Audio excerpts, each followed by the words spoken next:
Amém, irmãos? Amém. Vamos começar orando. Ó Pai, graças te damos por nos trazer em segurança, Senhor, mais uma vez a tua casa.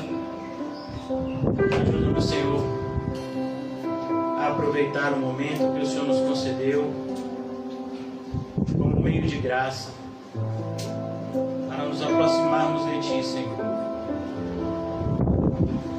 Ó Senhor Jesus, possamos na noite de hoje seguir as tuas muito sábias palavras que diz que nós, se estamos cansados e sobrecarregados, devemos buscar a ti, pois o teu fardo é leve, o teu jugo é suave. Ajuda-nos, Senhor, a compreender e viver essa bendita verdade. Sonda os nossos corações, Senhor. Revela-nos, Senhor, quem verdadeiramente somos, e nos ajuda nesse processo tão necessário de transformação que é a santificação pelo Espírito. Ó Senhor Jesus, ajuda-nos a sermos parecidos contigo. Em um mundo que cada vez mais se afasta de ti, Senhor, que nós sejamos contados como aqueles que se aproximam e se aproximam e se aproximam cada vez mais. Em um mundo gélido, que nós sejamos contados como aqueles que são aquecidos pelo Espírito. Ó Senhor Jesus, restaura a nossa luz, salga, Senhor, o nosso sal, para que possamos exercer o nosso ministério de sermos sal e luz.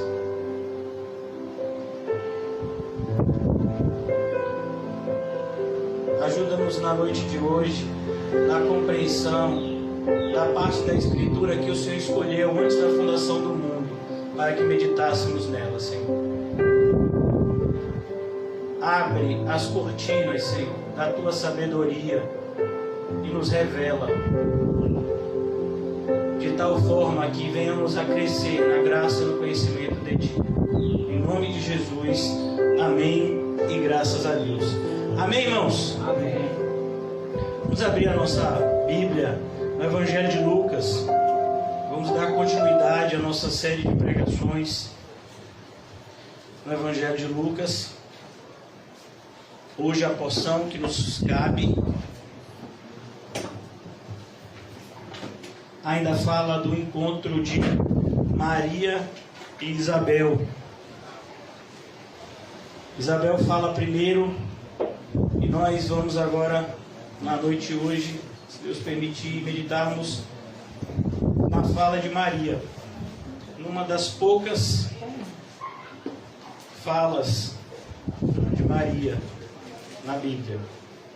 Maria, ela está grávida pelo poder do Espírito e ela está indo se encontrar com outra mãe que também havia miraculosamente engravidado na sua velhice, Isabel, mas por vias naturais.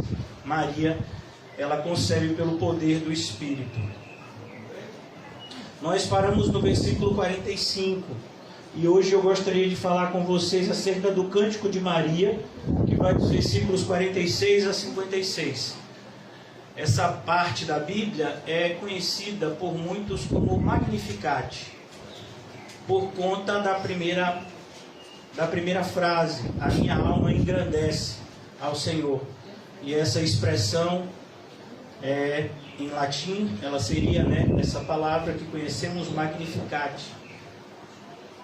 Muitas pessoas usam essa passagem também como um louvor, um cântico, durante anos e até hoje.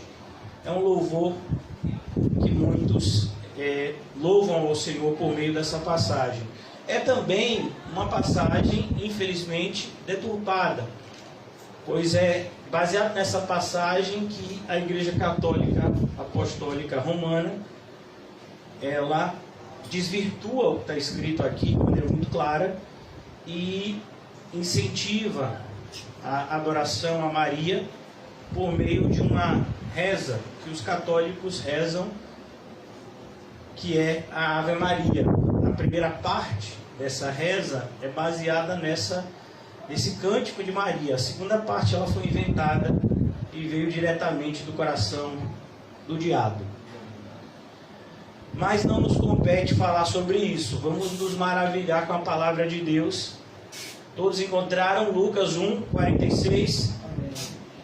Maria, ela vai visitar a sua prima Isabel, grávida de 6 meses, logo depois que ela recebe o aviso do anjo Gabriel. E o aviso do anjo Gabriel em relação à gravidez de Maria incluía também o aviso da gravidez de Isabel, falando que aquela que era estéril, que estava há 6 meses já grávida. E Maria então vai visitar a sua prima Isabel. Ela tem uma reação, a criança no ventre dela fica cheia do Espírito, João Batista, e ela louva ao Senhor pela presença por aquele encontro bendito. E agora é a vez de Maria louvar ao Senhor. Nós vamos encontrar alguns paralelos desse cântico de Maria.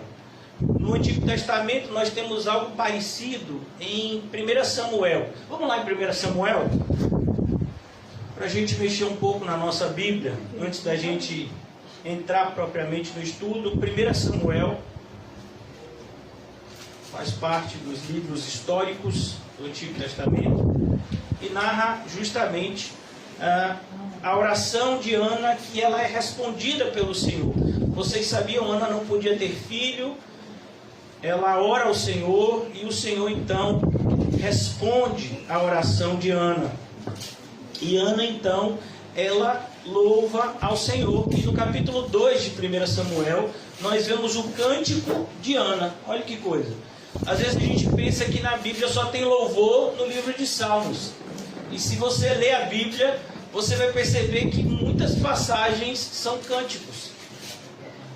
Então orou Ana e disse, olha que coisa, um louvor, os irmãos aqui que louvam, nós temos aqui alguns irmãos que louvam, fazem parte do ministério, que logo vai voltar à sua atividade. O louvor é uma oração. Então orou Ana e disse, o meu coração exulta ao Senhor. Olha que coisa interessante.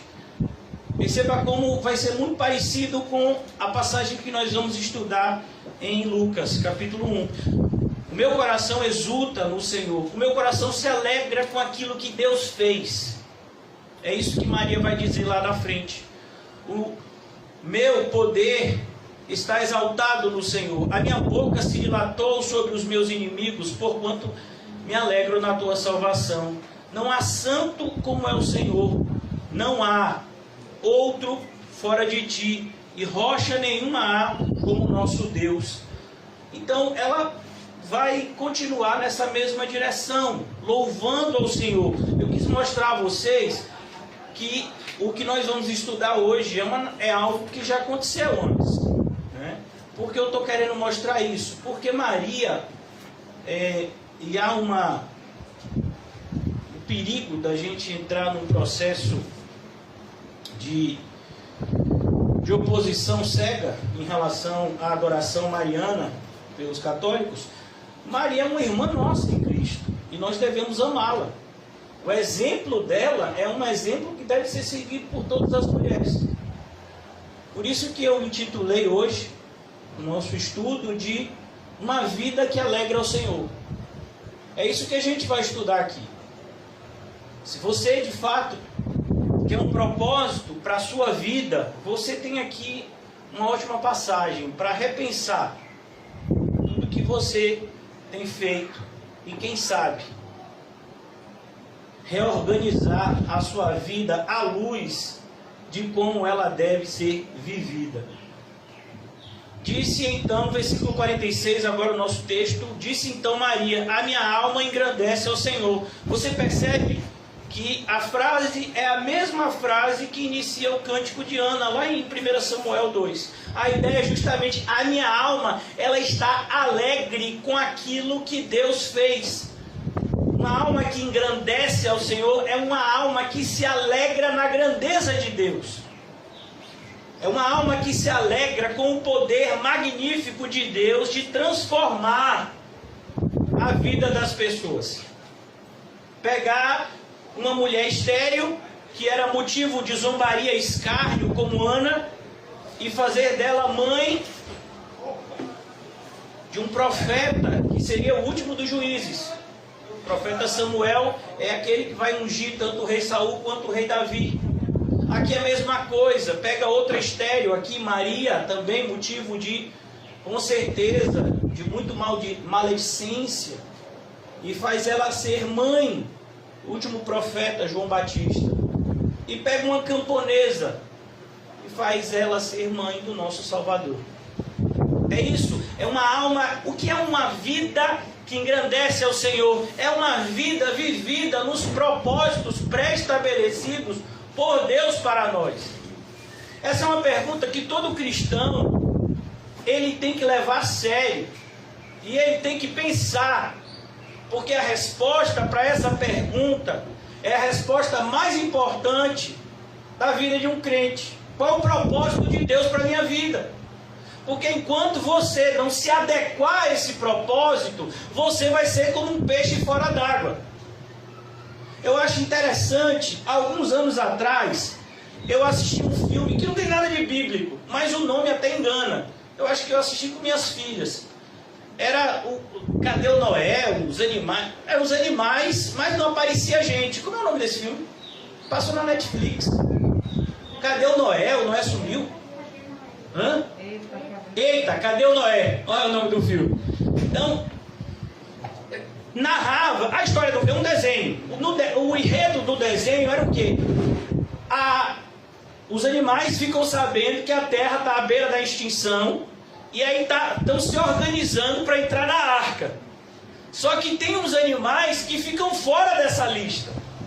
E eles sabendo, eles fazem um plano para entrar na arca mesmo sem estar na lista. E o interessante desse filme, se você não viu, meu filho, eu vou dar um spoiler, me perdoe. Mas o interessante é eu acho que é o bichinho principal desse filme, ele acaba descobrindo que o nome dele não estava na lista porque ele era um animal aquático.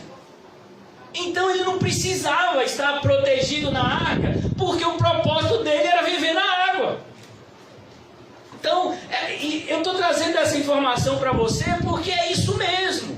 Na nossa vida cristã, qual o propósito de Deus para a sua vida? Até quando você vai ficar batendo com a porta na cara? Porque se você é um crente de verdade, só tem uma porta que vai se abrir na sua vida, é a de Deus. A bendita providência de Deus vai fechar todas as demais portas por amor ao seu próprio nome. Quantos de nós, eu já tive centenas de portas batidas na minha cara. Pessoas que eu tinha certeza que eu me ajudar, muitas vezes nem davam mais bom dia. E a gente, rapaz, que negócio, que absurdo. Não, o nome disso é graça. Porque se aquela porta fosse aberta, o seu coração se esfriaria e você se perderia. O que você acha que teve seca onde o filho pródigo foi? Qual o propósito daquela seca? Qual o propósito da dureza do coração daqueles habitantes? Então, é importante a gente entender, isso que Maria está dizendo aqui, era algo que todo cristão deveria cantar todas as noites na sua oração. Quando você for orar hoje, de noite, você pode dizer essa frase? Você deveria. Ó Senhor, a minha alma engrandece o Senhor. O Senhor me regenerou. O Senhor me deu um propósito. O Senhor me mostrou qual o real motivo da minha existência nesse lugar, nesse tempo.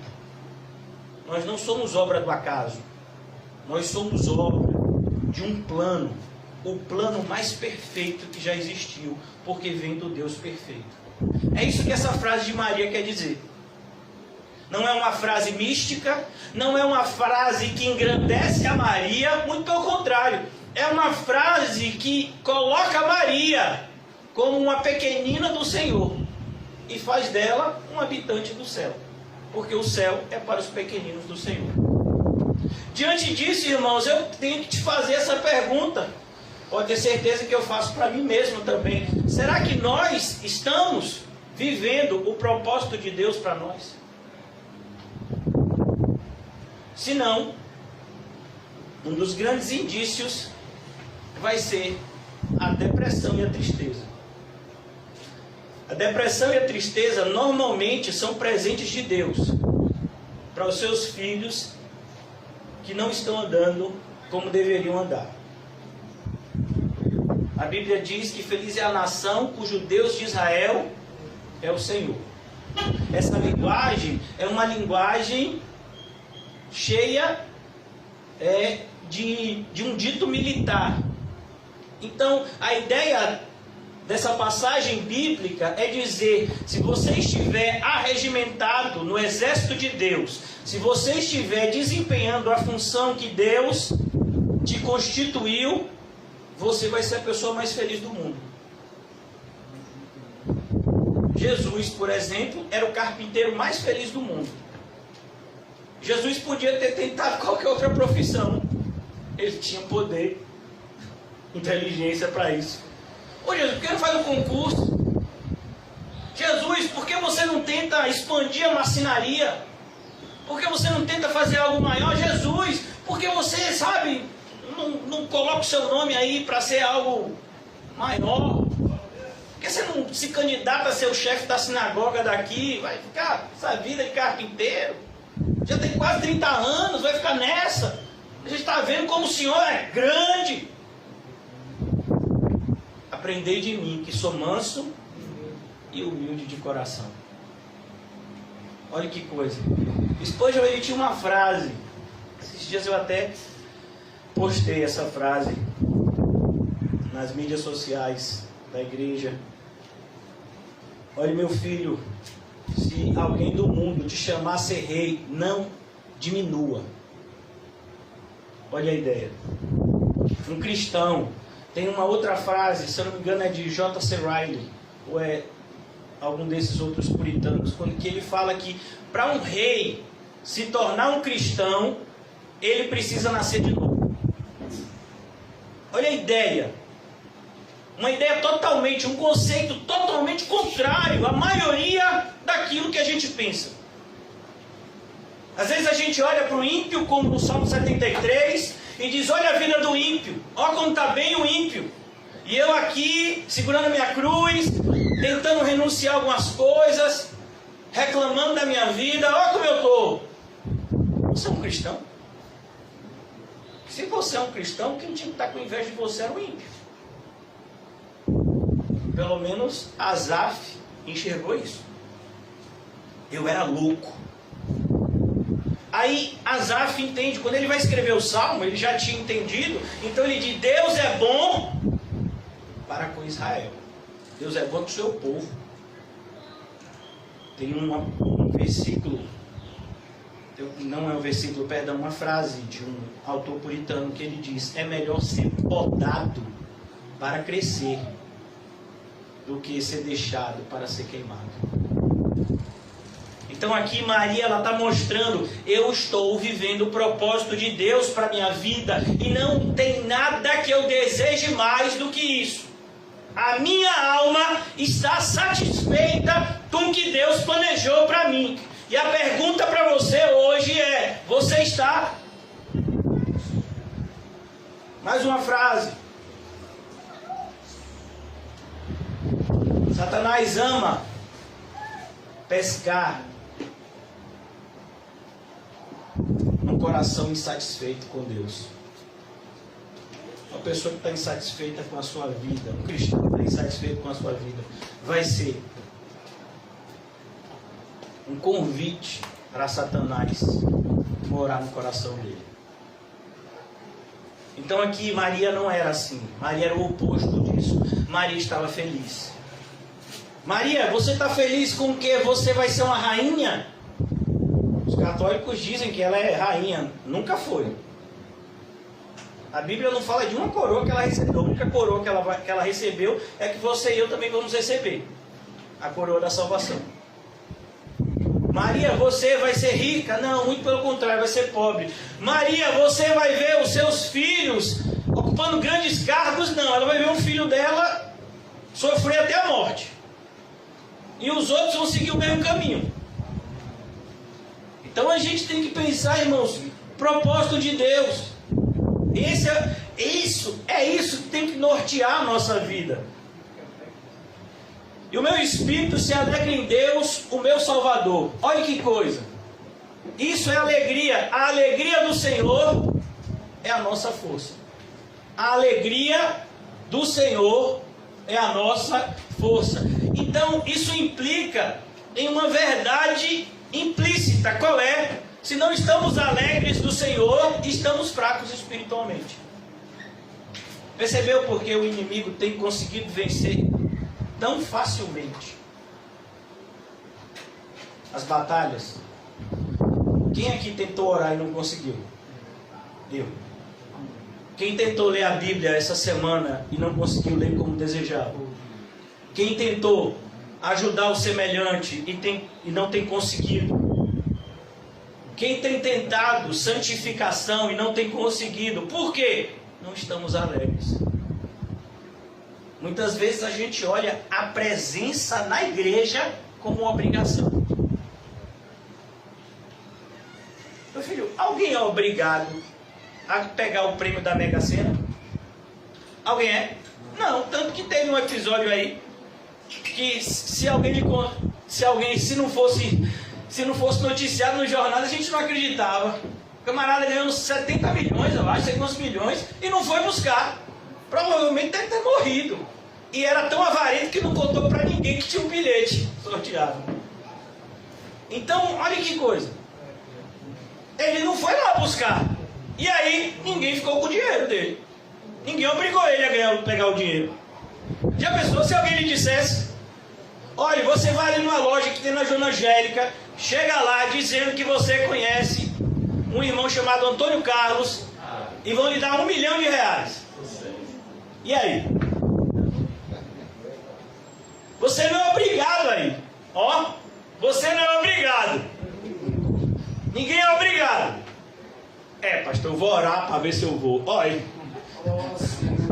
Você vai orar, né? Você vai orando para ver o que é que você vai fazer com aquilo, né? Porque que é seu, você já sabe. Essa oração você nem precisa. Então, irmãos, aqui a Bíblia diz: o meu espírito, só pode falar isso quem tem uma vida espiritual. Aí eu quero te perguntar mais outra pergunta, porque uma das melhores formas de você ensinar, e você aprende isso com Jesus, que é o mestre por excelência, é perguntando. Uma pergunta aqui que o texto traz: você tem vida espiritual? Porque só tem vida espiritual quem é regenerado.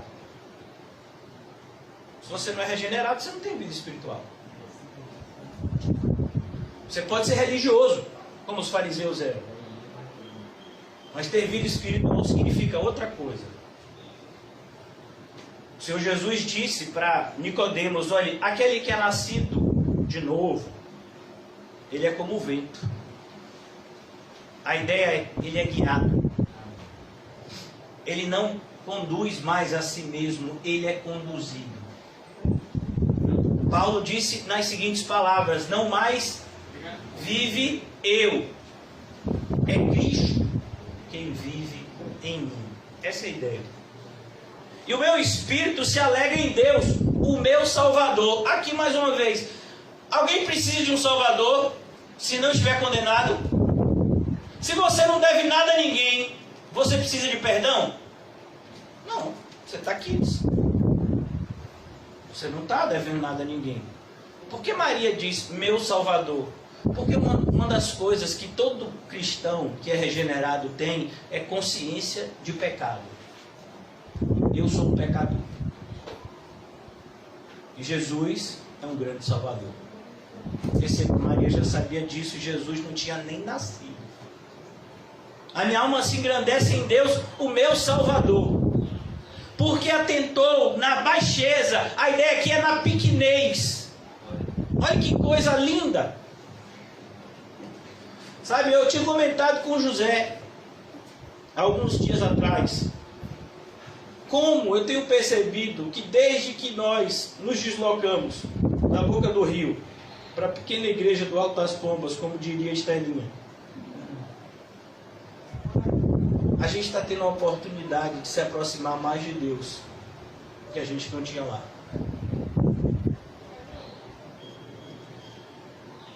Deus não gosta de gente soberba. Ele resiste ao soberbo. E ele concede graça ao humilde. O apóstolo Paulo, quando escreve aos Coríntios, uma igreja que estava sofrendo por ser soberba, o apóstolo Paulo diz: cuidado com isso. Tenham cuidado com essa atitude. Porque Deus não aprova esse tipo de atitude. E ele começa a carta dizendo: porque Deus, prestem atenção para dentro da igreja. Olhe para nós. Tem alguém rico aqui? Tem alguém que tem pós-doutorado? Tem alguém que ocupa um grande cargo de destaque, de poder na nossa sociedade? Não tem. E a gente não devia achar isso um demérito, não. Isso faz parte da realidade da igreja de Cristo. Deus escolhe as coisas que para o mundo eram ou são desprezíveis.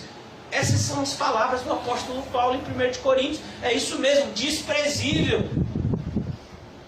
Você foi escolhido por Deus. Se tem algum motivo para você ser escolhido por Deus, é porque você é desprezível.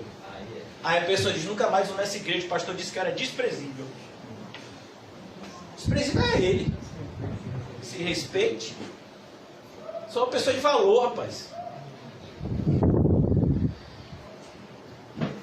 Porque Deus se atentou na baixeza da sua serva. Olha como Maria se via. Sabe o que eu fico assustado, irmãos? É como a insensatez da religiosidade humana,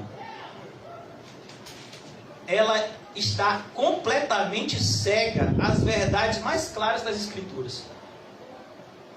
Como alguém pode adorar a mulher mais humilde da Bíblia? Maria.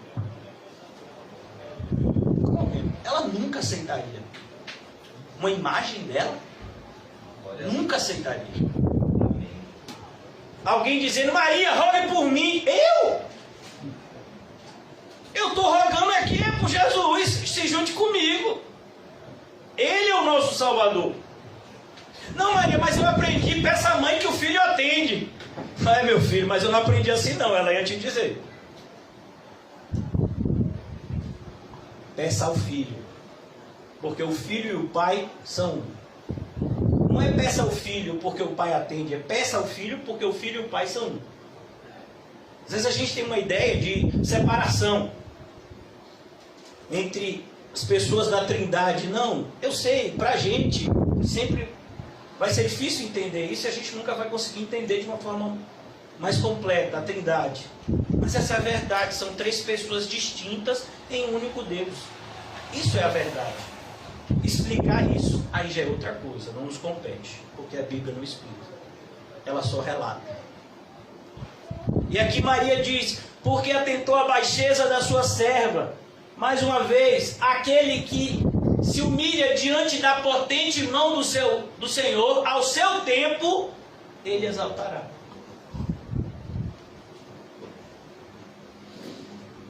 O que a gente espera, irmãos? Olha, se você é um cristão de verdade aqui, eu quero acreditar que todos somos. Se somos cristãos de verdade aqui, o que a gente espera é ouvir uma frase no nosso último dia: vinde, bendito de meu Pai. É só isso. É a maior exaltação que um pecador pode alcançar. Quando você ouve essa frase, irmãos, ela traz tantas coisas consigo.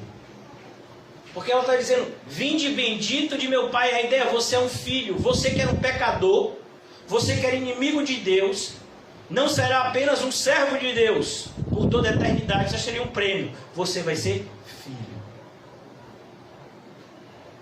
Você vai ter uma parte de Deus vivendo em você para sempre. O propósito de Deus na criação, façamos o homem à nossa imagem e semelhança, vai se cumprir no céu. E aqui ela diz, pois eis que desde agora todas as gerações me chamarão bem-aventurada. Mas a ideia aqui de bem-aventurada, irmãos, não está colocando Maria num patamar de superioridade de forma alguma. O irmão José leu com a gente aqui e ministrou na nossa vida, pelo poder do Espírito, o Sermão do Monte, que começa dizendo, bem-aventurado os pobres em espírito. Maria está inclusa nessa bem-aventurança e em todas as demais. É isso que é ser bem-aventurado, é ser feliz. E você só vai ser feliz se você estiver vivendo o propósito de Deus para a sua vida. Olha que coisa simples. Mas como nós lutamos contra essas coisas simples.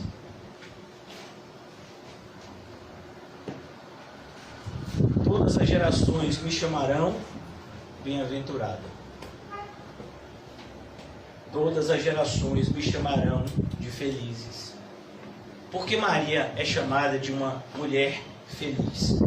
Porque ela viveu o plano de Deus para ela. Ela viveu. Ela teve Jesus, ela criou Jesus. Ela viu seu filho ser crucificado. Ela viu seu filho ser ressurreto. Ela viu seus outros filhos serem convertidos. Ela viu ela mesma tendo a sua vida transformada por aquele que ela gerou. Pois Maria estava inclusa entre as pessoas que estavam presentes no salão.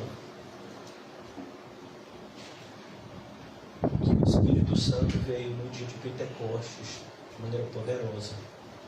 Ela está inclusa naqueles quase 120. Todas as gerações me chamarão bem-aventurada, porque me fez grandes coisas o poderoso. Aí eu quero te perguntar outra coisa. Eu quero que você pense antes de responder.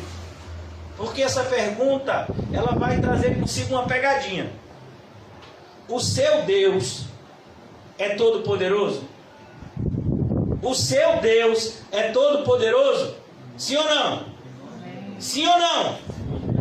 Sim ou não? Então você não tem problema. Acabaram-se os seus problemas.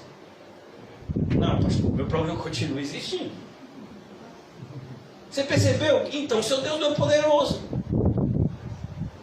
Porque se meu Deus é poderoso, essa é a verdade que se cumpre em mim.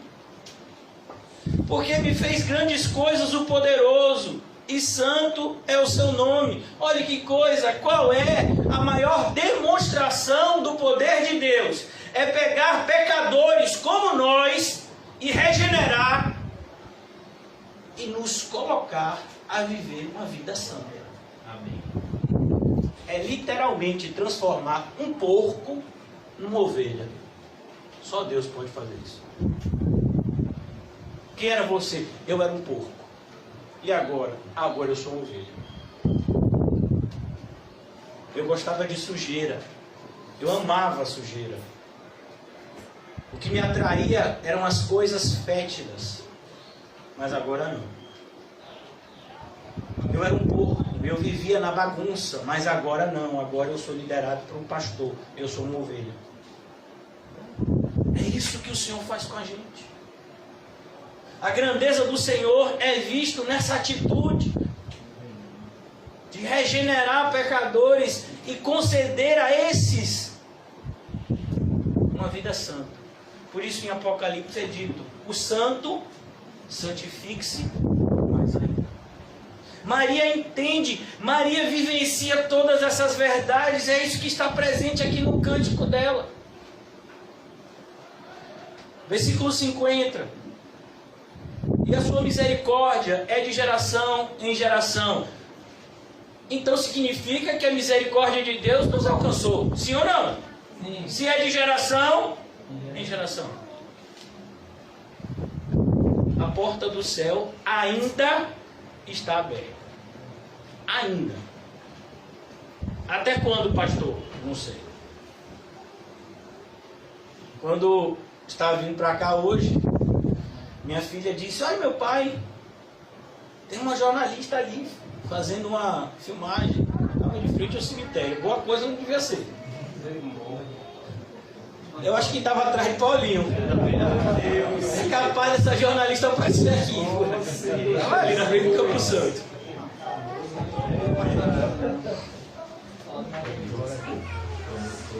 Então entendem, irmãos, a gente não sabe até quando a porta vai estar aberta para nós. A porta está aberta agora. Você está ouvindo a voz de Deus? Então não endureça o seu coração. Mas arrependa-se. Ah, mas se eu me arrepender hoje, amanhã eu volto a pecar de novo. É mesmo? Você pode até tentar. Mas se o seu pai... irmão, vou dizer algo que não vem de mim, vem de Paulo. Não brinque com Deus. Por isso, o importante é o agora.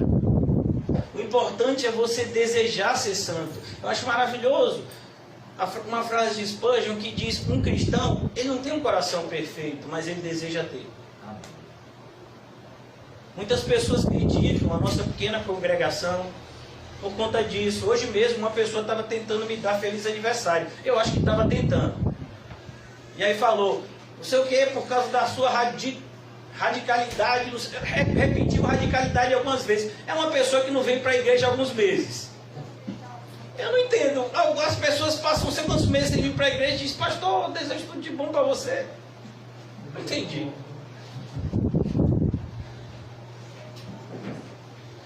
Mas é isso aí, né? Então essas pessoas, elas têm essa ideia: não, eu não sou perfeito, eu vou para aquela igreja e me sinto tão mal, porque quando eu chego lá parece que é todo mundo super crente. Tem algum super aqui? Eu não sou, nem superzão, que dirá super crente. Mas uma coisa que eu quero, eu tenho certeza que vocês querem, senão não estariam aqui, a gente quer ser melhor crente do que a gente era. A gente não quer ser uma melhor pessoa, a gente quer ser uma pessoa diferente. Um cristão, ele não se torna uma melhor pessoa, ele se torna outra pessoa. Nós somos uma outra criatura. Isso não significa que a gente não tenha que lutar contra a antiga criatura. Mas nós temos agora uma nova natureza, que, como nós já vimos aqui, é espiritual. Porque olha o que Maria disse no versículo 47, a gente já leu: o meu espírito se alegra em Deus.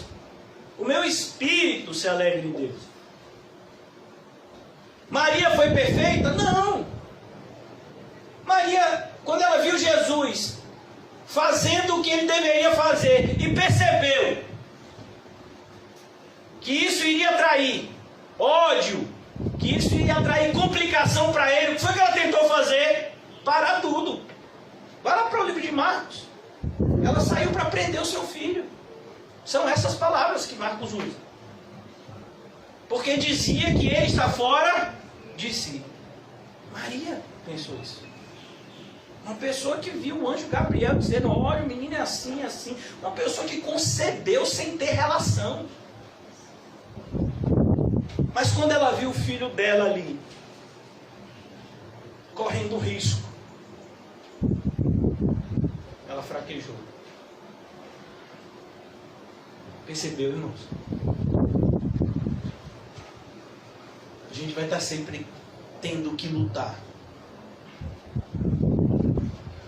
A sua misericórdia de geração em geração sobre os que o temem. Olha que coisa linda, sobre os que o temem. Qual é uma das maiores forças motivacionais para um cristão obedecer a Deus? O temor. Mas, meu irmão, você vai passar fome se você for nesse caminho aí Que a Bíblia está dizendo, eu prefiro passar fome do que ficar longe de Cristo. Isso é um crente. Ele tem temor. É isso que o salmista fala. Davi, perdão, não é um salmista, falo do salmista porque Davi escreveu a maioria dos salmos, mas Davi ele vai dizer, olhe, pode acontecer qualquer coisa comigo, Senhor, só não fica longe de mim.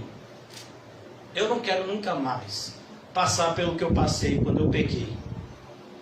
E adulterei com Batseba e assassinei Urias. Senhor, não quero nunca mais que aqueles dias se repitam.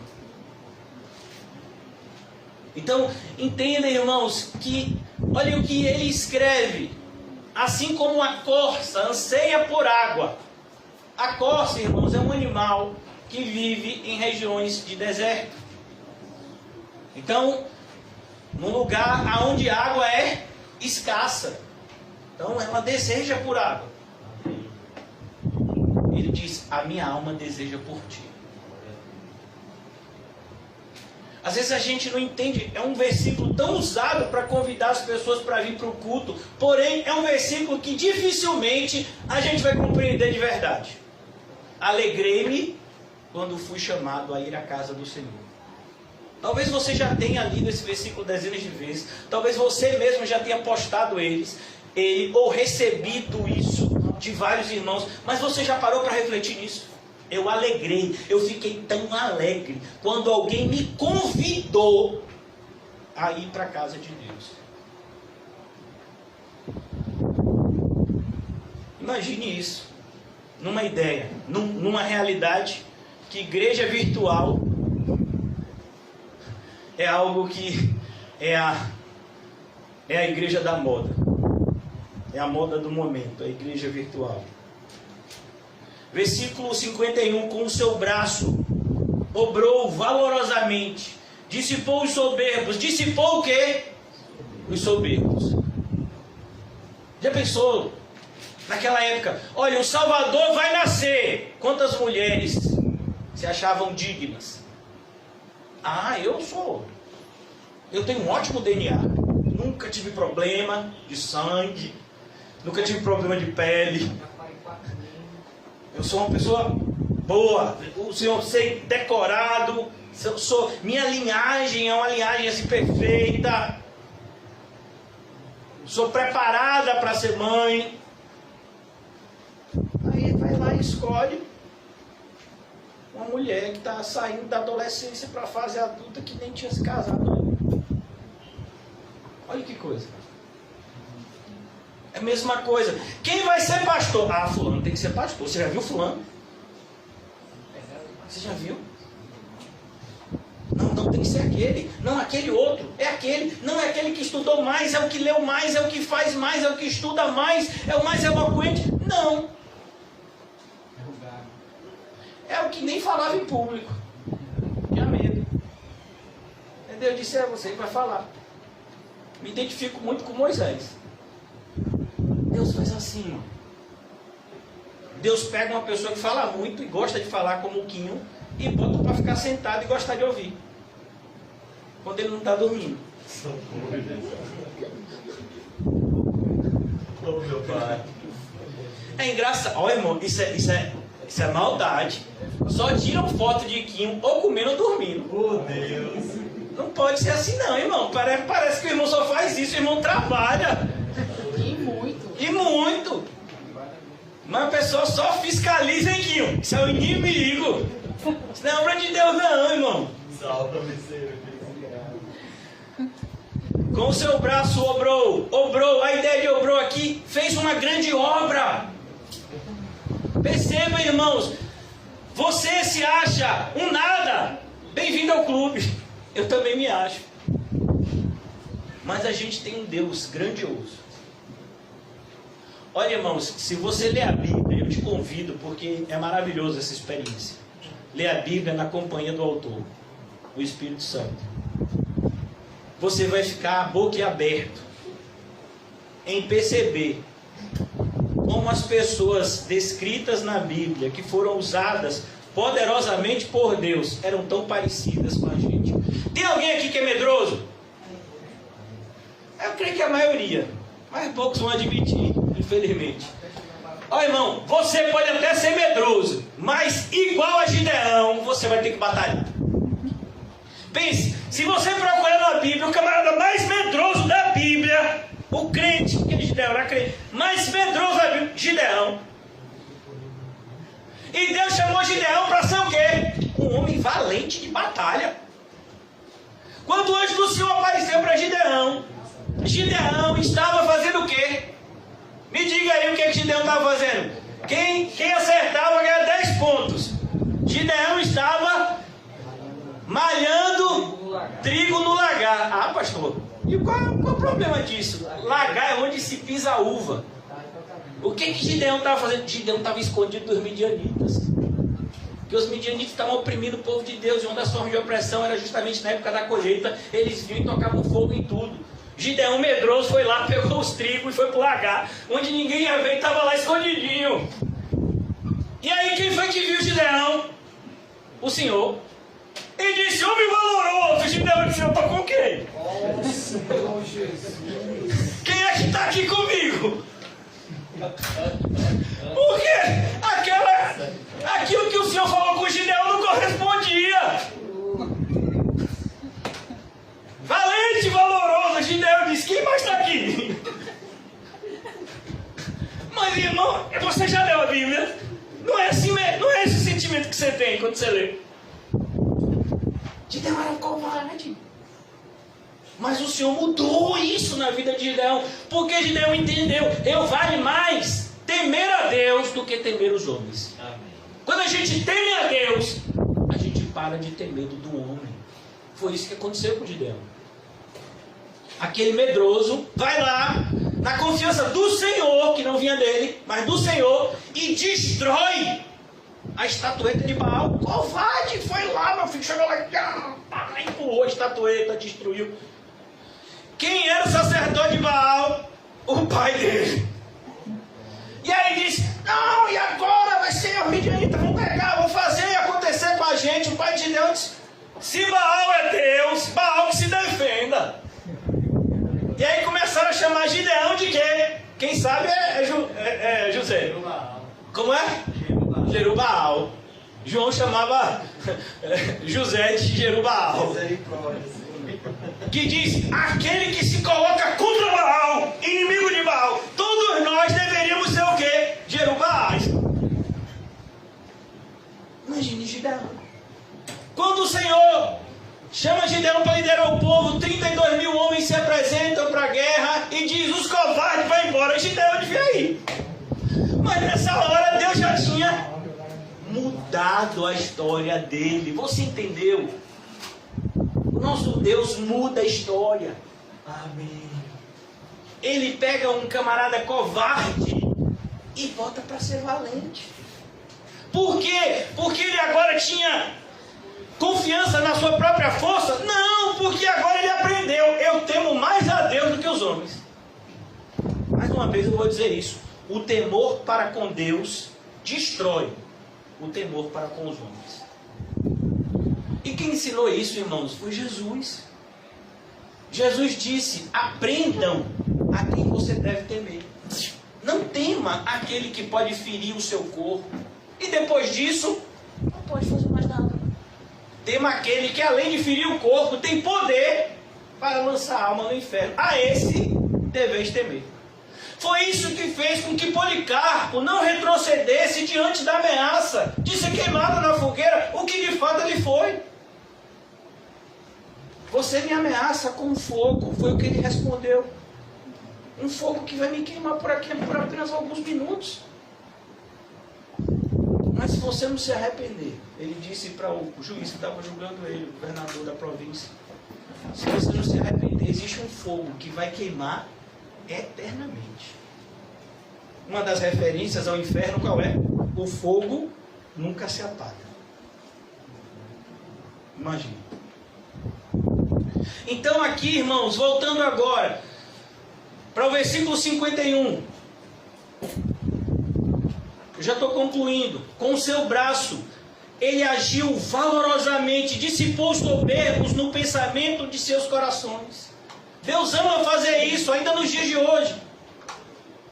Vamos imaginar, irmãos, que você está no seu quarto orando e você tem um desejo sincero de conhecer o Senhor Jesus.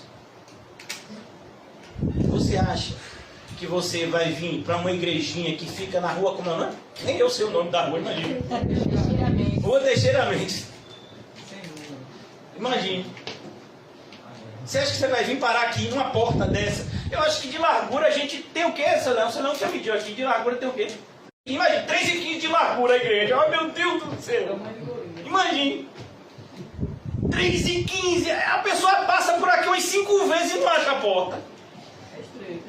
É. Não, uma pessoa vai procurar uma igreja grande, um pastor famoso.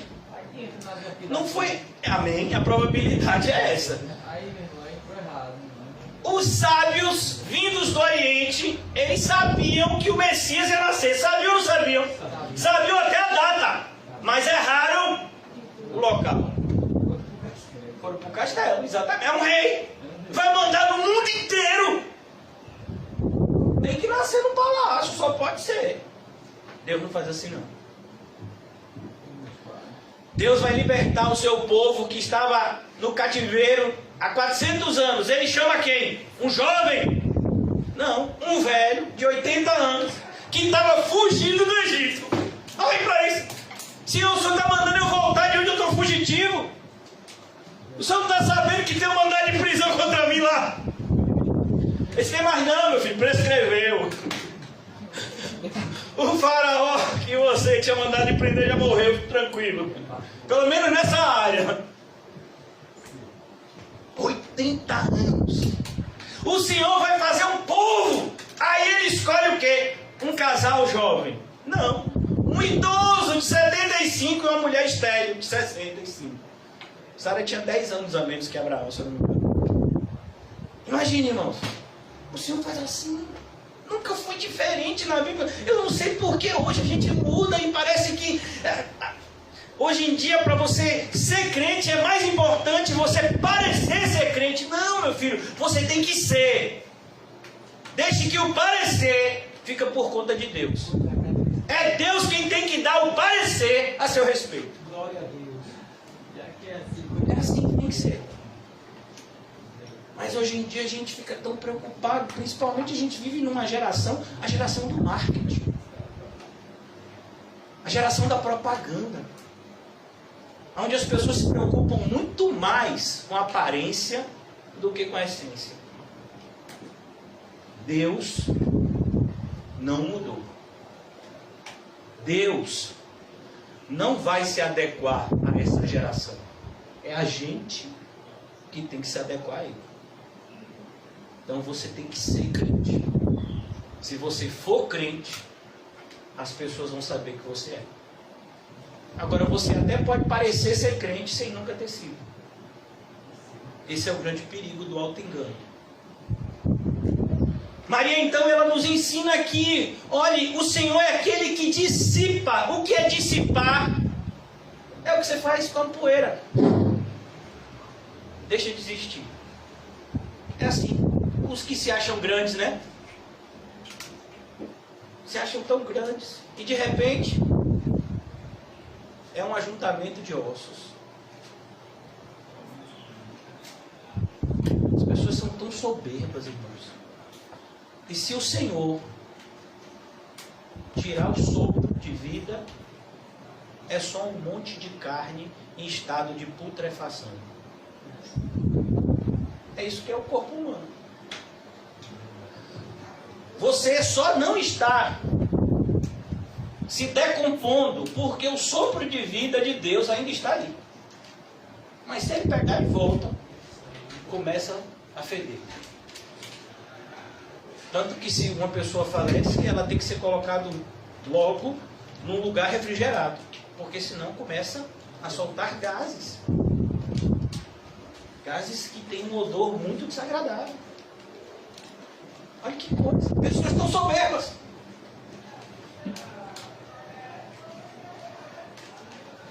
Depois, versículo 52, dos tronos os poderosos, e elevou os humildes. Olha que coisa linda. É isso que o Senhor faz. Por isso, mais uma vez eu vou te pedir, em nome de Jesus, pare de procurar coisas grandes nessa terra. Busque ajuntar tesouro no céu. Busque ter certeza que o seu nome está escrito no livro da vida. Não fique alegre com as coisas que essa terra pode nos dar. Ainda que o Senhor nos conceda alegrias aqui terrenas. Esse é um dos motivos, irmãos, que eu decidi, creio que guiado pelo Espírito, não comemorar o aniversário. Durante 10 anos a gente fez isso. Mas o que eu percebi é que era uma falsidade, e uma apologia à falsidade. Pessoas muitas vezes que odeiam a Cristo e odeiam a você por consequência, desejando feliz aniversário. É como se alguém dissesse: eu vou apagar um incêndio, e trouxesse gasolina. Então, não vou ser eu que vou ser o incentivador de mentira. Então aqui ele diz: ele encheu de bens os famintos. Porque o Senhor é aquele que sacia o faminto. Mas se você já está cheio, então você já recebeu a sua recompensa. Mas pastor, e se eu tenho muito? Divida com quem tem pouco. Um cristão nunca vai ter nada sobrando, irmãos. Por quê? Porque eu posso te garantir que Deus vai mostrar várias pessoas que está faltando. E você vai ajudá-las. Com alegria. Não é esperando obrigado, não. É você que vai dizer obrigado por ter a oportunidade de fazer o bem a alguém. Ô irmão, muito obrigado por você ser humilde e permitir que eu te ajude pela direção do Senhor. Mas hoje em dia não. Hoje em dia a gente dá alguma coisa a alguém, se a pessoa disser obrigado, também não dou mais. Mas vem cá, irmão, não foi Deus que mandou você fazer isso? Foi, mas a pessoa não agradecida, não, pai. E você está esperando recompensa nessa terra? Não, eu não estou esperando recompensa nessa terra, mas um obrigado, pera aí, né? Ué, irmão, a Bíblia diz que o que a mão direita fizer... Hoje é assim, o que a mão direita fizer, a esquerda tira o fel, filho. Cuidado. O Senhor enche de bens os famintos. Para quê? Sabe alguém que ajuda o próximo? É alguém que já passou por dificuldade. Sabe por quê? Só pode evangelizar quem já foi evangelizado? Porque só pode ajudar alguém que está em desespero pelo pecado, alguém que já esteve nessa mesma situação. Eu sei o que você está sentindo. O Espírito Santo está mostrando para você que você é um pecador miserável, que você merece o inferno, não é isso? Eu entendo esse desespero. Mas tem um caminho. A porta é estreita, o caminho é apertado, mas tem um caminho. Vamos! Só pode falar isso alguém que esteja na mesma situação. Quem não se enxerga um grande pecador, nunca vai se encontrar com o grande Salvador. Por isso que a gente observa aqui, ele enche de bem os famintos. E ele despede vazio os ricos. Não foi isso que aconteceu com Lázaro e o rico da parábola, que na verdade a gente nunca sabe se é uma parábola, porque como Lucas escreve, fica entreaberto isso. A linguagem é uma linguagem que se aparenta a uma linguagem de parábola, mas Lucas não diz é uma parábola.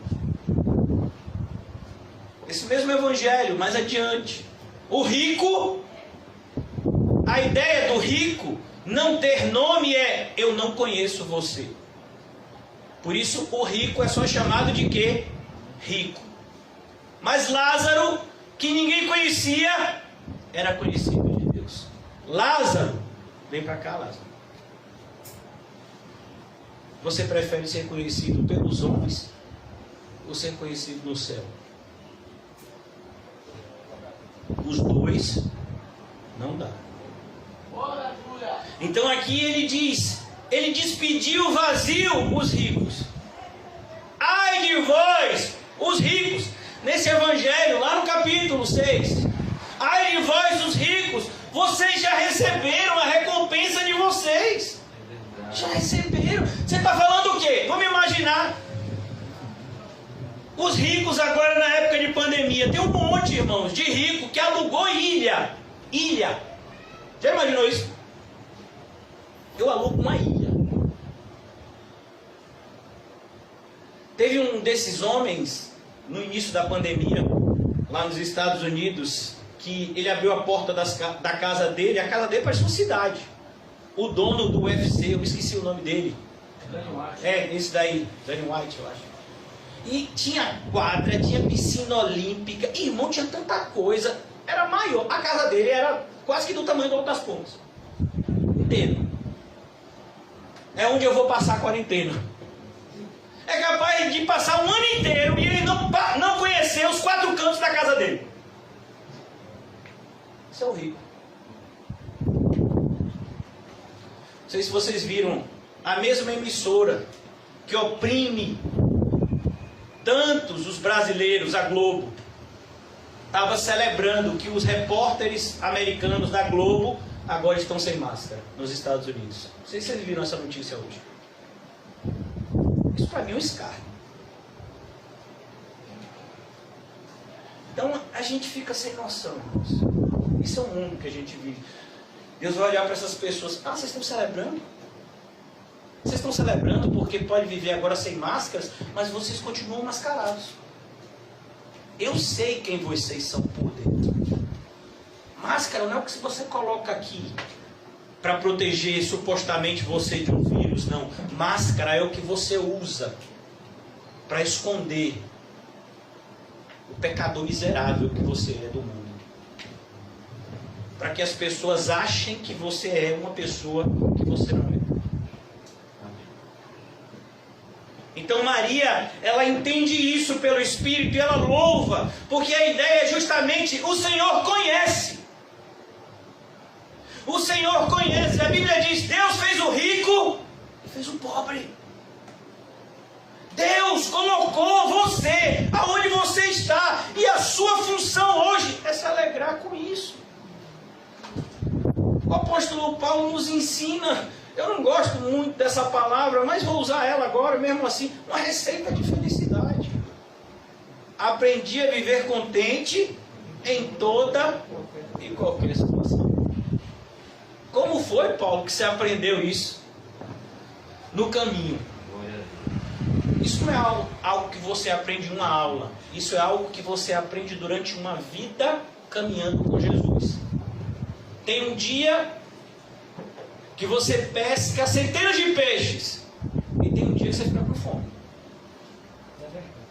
Rapaz, outro dia estava aí. Agora estou aqui. Mas Deus é bom mesmo assim. Eu estava lembrando, vai fazer quase um ano, mês que vem faz um ano, que eu estive entre a vida e a morte, no hospital, que fica bem próximo da minha casa. Eu estive até lá hoje, que fui levar minhas filhas no oftalmologista. Eu estava lembrando como eu entrei naquele hospital. E a médica, eu já disse isso para alguns irmãos aqui, eu acho que muitos médicos, por vivenciarem coisas assim, né, difíceis, por exemplo, o irmão Paulinho, se ele vê uma pessoa morta, é algo normal para ele, porque ele trabalha com isso todo dia. Já se algum de nós aqui vê alguma pessoa morta, pode ter alguma reação, né, desmaiar, gritar, correr.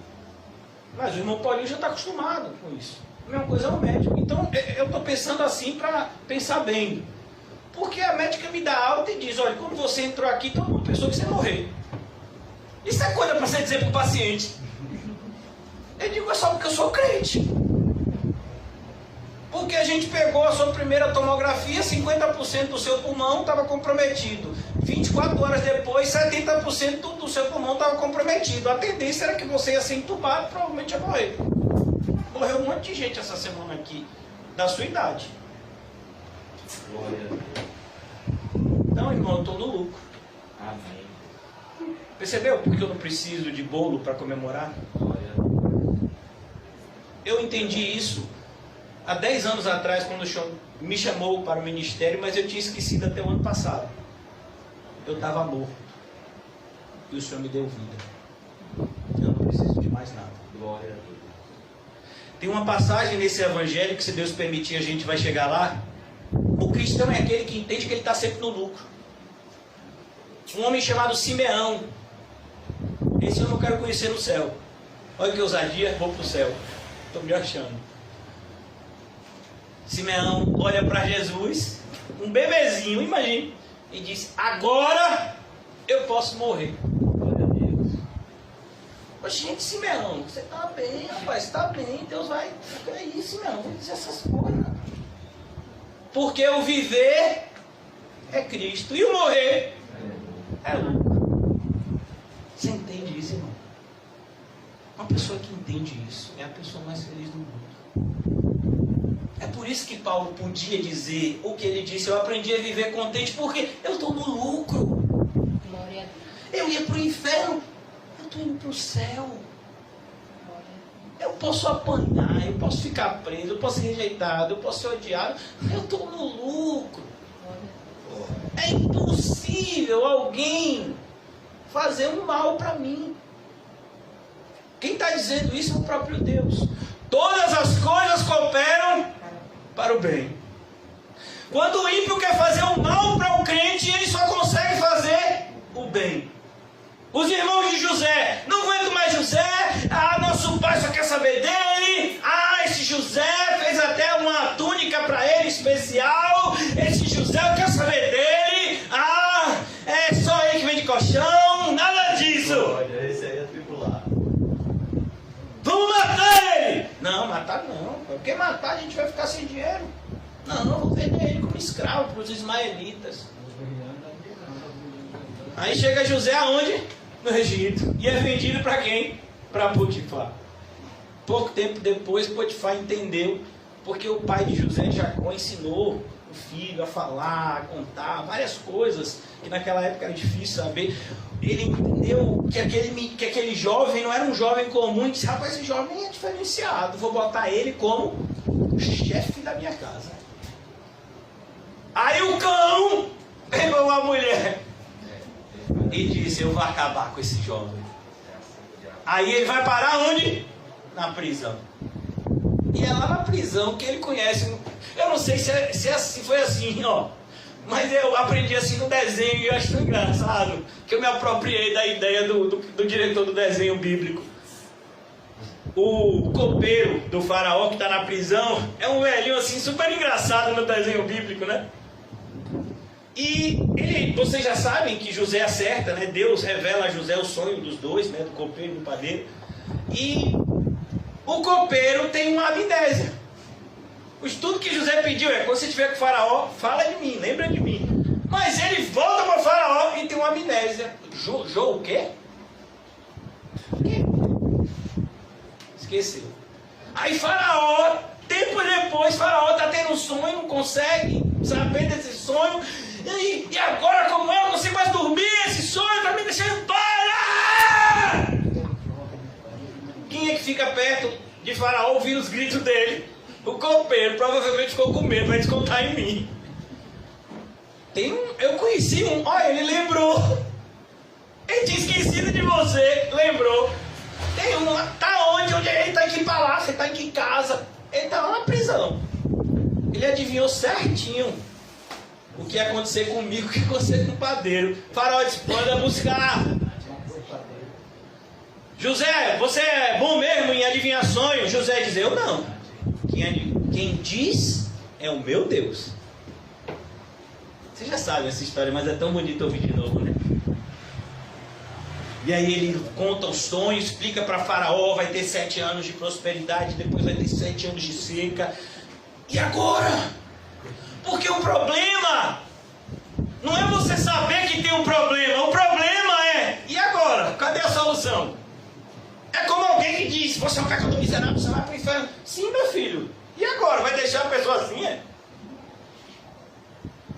É por isso, a gente não pode falar de salvação sem juízo. Mas a gente também não pode falar do juízo de Deus sem falar de salvação. pregadores que esquecem disso. Então, José diz, pelo Espírito, ele diz, tem uma ideia aqui. Veio de José essa ideia? Claro que não.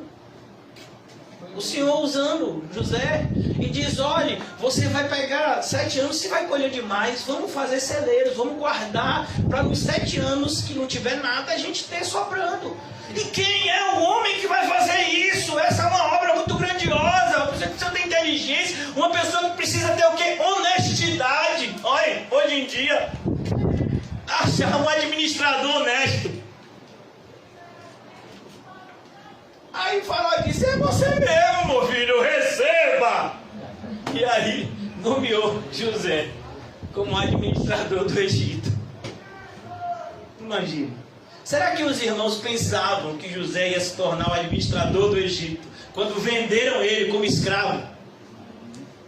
Por isso que anos depois, os irmãos vêm até José pela providência de Deus, porque estava faltando comida lá também. José, quando se revela aos irmãos, ele diz a seguinte frase: vocês intentaram o mal contra mim, mas Deus transformou maldição em bênção. O seu Deus é esse Deus? Glória a Deus. O meu é. Ele transforma a maldição em bênção. É por isso que a gente perdoa. Porque aquilo que a pessoa fez como mal para nós, Deus vai transformar em bênção. Olha, irmãos, eu nunca sofri tanto como no último ano. Tanto do ponto de vista físico, quanto do ponto de vista espiritual e emocional. Mas eu nunca senti tanto Deus me guiando como nesse último ano. Porque eu vou dizer, irmãos, eu tive tudo para desistir de ser pastor. Só não desisti porque Deus não deixou. Porque Ele não deixou. Versículo de número 54, eu tenho que acabar. Auxiliou a Israel, seu servo. Auxiliou a Israel. Quem é Israel? Aqui, é o povo da promessa, é você, sou eu. O apóstolo Paulo vai dizer, nós é que somos o Israel de Deus. Porque a circuncisão não é a circuncisão do corpo, é a circuncisão do coração. Auxiliou a Israel, seu servo. Deus auxilia os seus servos. Você é um servo de Deus? Você vai servir a Ele com o poder dele. Mas eu não tenho capacidade, Senhor, para fazer o que o Senhor está mandando fazer. Eu sei. Por isso eu vou estar do seu lado. Não é isso que está escrito em Mateus 28?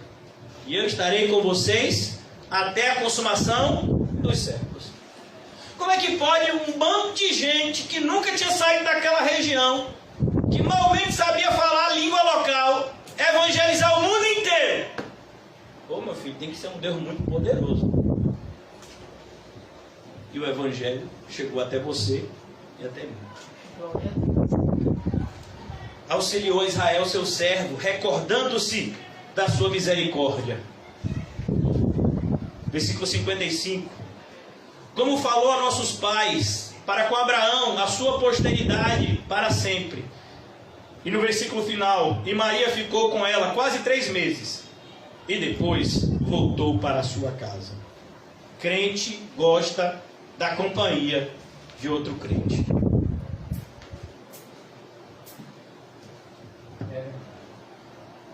Como é que uma pessoa não faz de tudo para manter, para ajudar uma congregação local, onde ele sabe que a palavra de Deus está sendo pregada?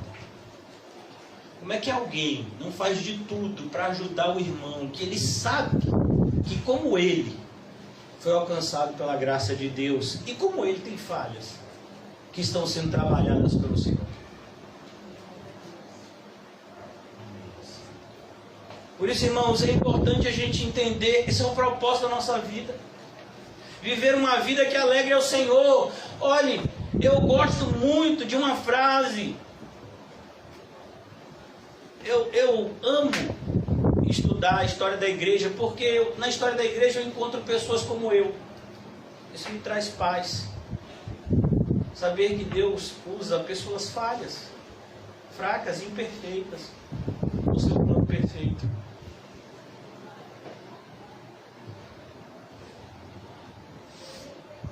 Versículo 56. Maria ficou com ela quase 3 meses. E depois voltou para sua casa. Aí eu quero te perguntar mais uma vez no final da nossa exposição. Você está vivendo o propósito de Deus para a sua vida? Ô irmãos, seja sincero, parece hoje em dia que tudo se resume a ganhar e gastar dinheiro. Se você parar para pensar de maneira simples, o que consiste a vida hoje? Você faz de tudo para ganhar dinheiro e depois você gasta esse dinheiro. Ah, pastor, mas eu não tenho nem esse dinheiro para gastar. Você acaba gastando. Mesmo quem tem pouco. Uma pessoa às vezes até que é morador de rua, tem um celular e bota 10 reais de crédito. Ele ficou como flanelinha, pegou 10 reais e botou de crédito para falar com outra pessoa. Ou até para dar um golpe. Então, a vida hoje parece que é o quê? Vamos ganhar dinheiro e depois vamos arranjar um jeito de gastar esse dinheiro. Isso não mudou, irmãos. Desde a época Jesus já dizia que a gente tinha que tomar cuidado com essa cilada do diabo. A vida do homem vai muito mais além do que possui. É isso que Jesus responde a uma pessoa que não perguntou isso, mas que foi até Jesus para que Jesus fosse uma espécie de juiz. Ele queria usar a respeitabilidade de Jesus a seu favor. E ele disse: mestre, mestre, fala com o meu irmão para dividir a herança comigo. Jesus olhou para ele e disse: quem me constituiu como juiz ou partidor entre vós?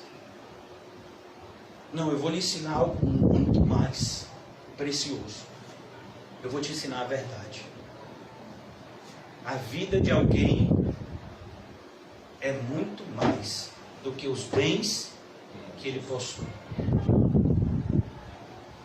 Eu acho tão bonito, irmãos. Uma pequena carta que João escreve.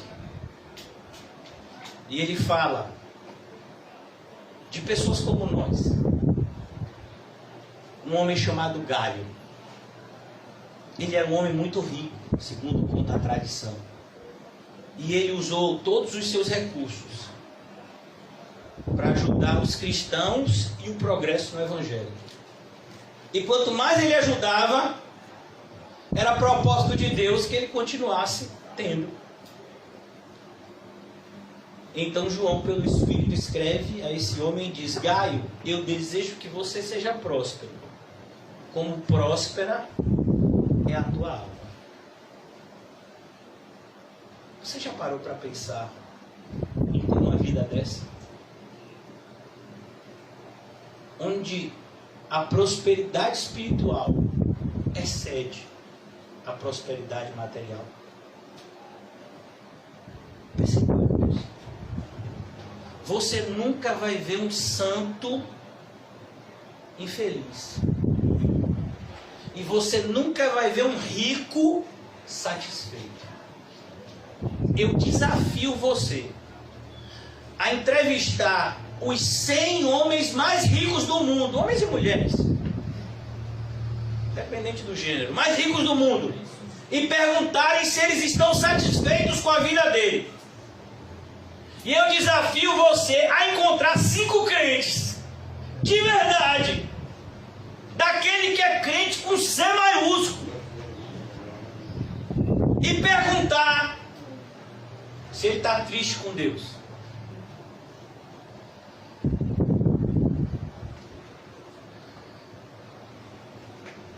Nós vivemos em um mundo, eu já vou fechar a Bíblia.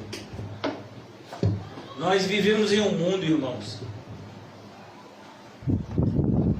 onde cada vez mais qualquer pessoa com o mínimo de discernimento vê ao seu redor o cumprimento das profecias acerca da volta de Jesus. Se você pegar Marcos 13, Lucas 21, Mateus 24 e pegar as notícias do mundo hoje, você vai dizer: como é que pode? É igualzinho. Terremoto? Bate. Epidemias? Bate. Guerras? Bate. Falso profeta? Rapaz, agora bateu certinho. As igrejas falsas se multiplicam. Rapaz! Irmão, se todas essas verdades batem, tem uma coisa que você tem que tomar cuidado. Um aviso, no meio de todas essas profecias: por se multiplicar a maldade, o amor de quase todos se esfriaria. Aí eu vou te perguntar algo, você não vai responder. Responda para você. O que você acha que afasta uma pessoa da igreja? Você acha que uma pessoa aquecida pelo Espírito tem medo de vir para a igreja por causa de Covid? Você acha que uma pessoa aquecida pelo Espírito vai dar prioridade às coisas deste mundo em detrimento das coisas de Deus? Você acha mesmo? Eu acho tão bonito, irmãos, que quando você pega a Bíblia assim, sabe? As pessoas me chamam. Hoje eu disse para você, foi me dar parabéns, disse a sua radicalidade. Eu me senti elogiado. Eu sei que a pessoa não quis me elogiar, mas eu me senti. Você me deixa me sentir. Do seu fanatismo. Porque, irmãos, é isso que é ser cristão. É ser considerado um alucinado no meio de uma geração. Você acha que as pessoas olhavam para Jeremias e diziam: ali vai o quê? Ali vai um profeta respeitado, ali é o homem de Deus. Deus falou com ele desde pequeno e disse: Jeremias, você com você, escolhi você desde o ventre da tua mãe. A gente bota aqueles versículos de Jeremias quando a gente quer motivar o irmão, né? Que está querendo cair fora. Eu recebo esse versículo direto. E é verdade, eu recebo de Deus mesmo, usando os irmãos. Mas Jeremias, olha, até os parentes de Jeremias queriam, ó. Alguém sabe o que significa isso? Ó Senhor Jesus. Fazer um afago. Queriam fazer isso com Jeremias. Quando Jeremias descobriu isso, quem revelou? O próprio Deus. Quando Jeremias descobriu, Jeremias disse: rapaz, não quero mais ser profeta não. Que nada, eu estou querendo fazer o bem para os outros, eles querem me matar. Eu estou falando bem para as pessoas, eu estou falando de salvação para as pessoas, e as pessoas estão achando que eu estou desejando mal delas. Bem-vindo ao clube. É isso que é ser cristão. Você vai falar o bem para as pessoas e as pessoas vão ouvir como se você estivesse amaldiçoando elas. Quer dizer que é só você que está certo. Quer dizer que é só o seu Deus. Quer dizer que é só a sua igreja. Quer dizer que é só o seu evangelho. Irmãos, eu vou dizer uma coisa: só tem uma igreja, só tem um evangelho, e só tem um espírito, e só tem um caminho. Essa é uma verdade. Quem não está nesse espírito, nesse caminho, não pode dizer que está adorando o mesmo Deus. Você pega uma pessoa que se diz cristã e que passa 99% da sua semana só pensando em ganhar dinheiro. E aí você pega outra pessoa que se diz cristã que passa 80% da sua semana tentando agradar a Deus. Rapaz, se a gente conseguir fazer isso, meu filho, a gente é capaz de sair faísca. Aí você vai dizer que é a mesma coisa? Eu já li aqui para vocês dezenas de vezes. Gênesis 4 e 5. Você vai ver os descendentes de Caim e depois você vê os descendentes de Sete. Aí você vê os descendentes de Caim só usufruindo da terra, se dando bem. E aí você pega um homem maluco chamado Enoque. Enoque, você faz o que da vida? Aí tinha lá, profissão de Enoque, andador. Enoque, que profissão é essa? Ah não, qual é a sua profissão? peregrino. Como assim peregrino? Olha, é bom, pá. O inimigo se levanta. Como assim peregrino? Enoque, não existe essa profissão. Para mim existe, eu ando com Deus. Essa é a minha profissão. Já imaginou isso?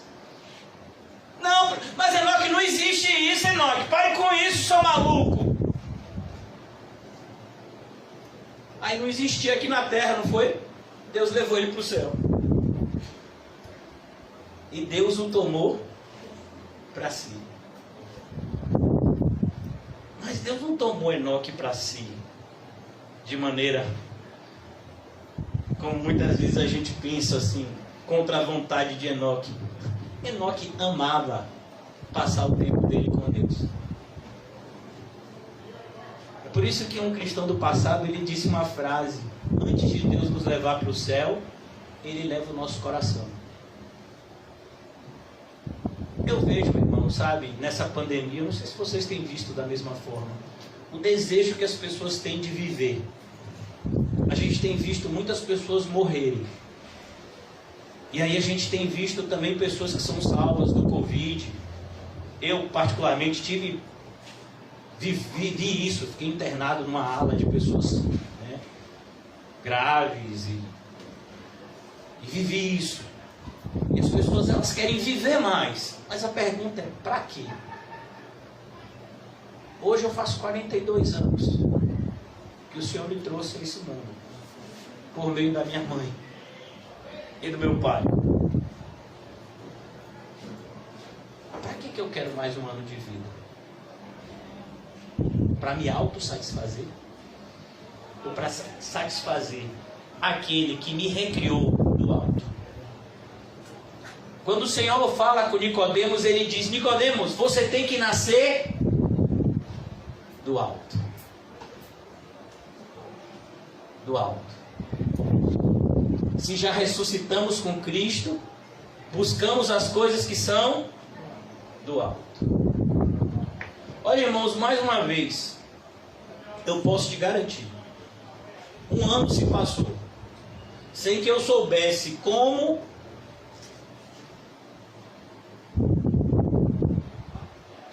os pagamentos que eu tinha que fazer foram feitos. Como é que vai pagar isso? Como é que vai pagar aquilo? Meu filho, em 10 anos eu já aprendi. Deus providencia.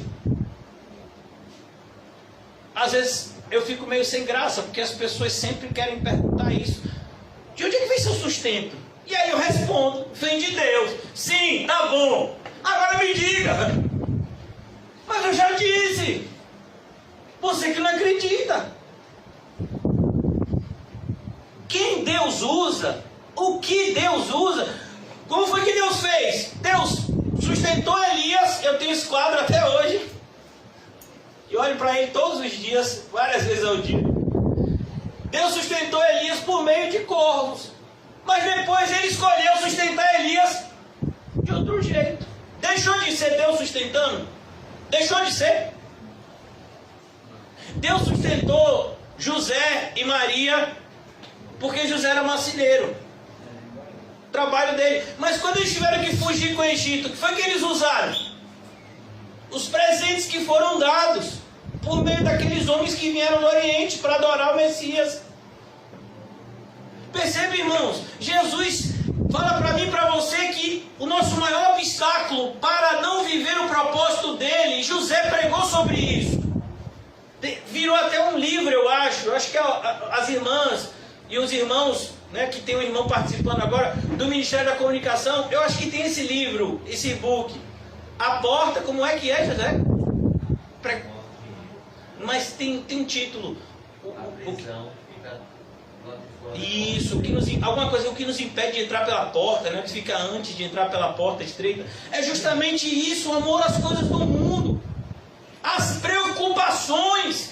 Irmãos, eu sei que você tem obrigações nessa terra, mas eu posso te garantir que se você entregar os seus caminhos ao Senhor e confiar nele, Ele tudo fará. Sou eu que estou dizendo isso? Sou eu que estou dizendo isso? É Deus, irmão. Jesus vai dizer, eu já queria ter terminado, irmãos, só alguns minutos, mas eu creio que é o Espírito. Jesus, ele nos avisou algumas vezes, não se preocupe com o dia de amanhã. Tem alguém aqui hoje que não está preocupado com amanhã? Tem alguém? Até minhas filhas. E amanhã eu tenho que acordar do horário, porque vai ter o estudo de Tiamin, vai ter não sei o quê, vai ter não sei o quê. Tem gente que já está preocupado, meu filho, com coisa que vai pagar daqui a 2 meses. Rapaz, vai ter um imposto, vai ter não sei o quê. A minha carteira de motorista vence no final do ano. Ai, ai, ai. Meu Deus.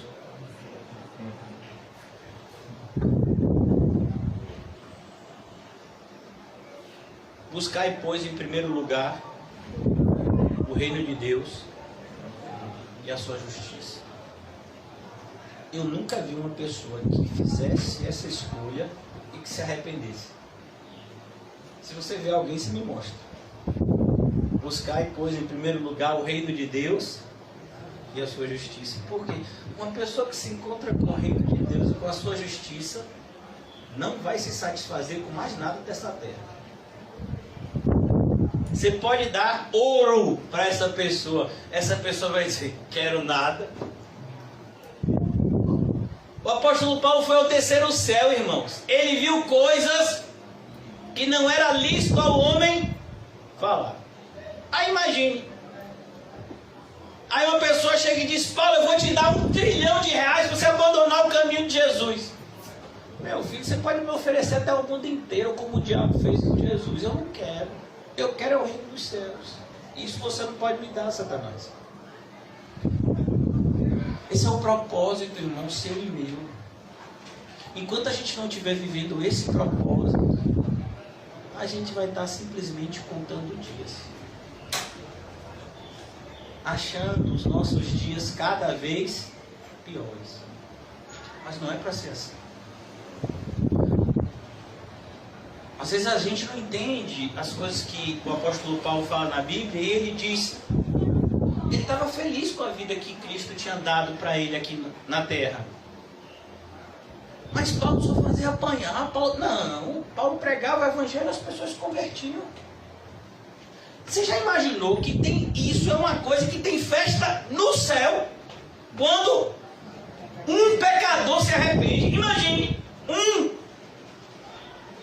quando um pecador se arrepende, tem festa no céu.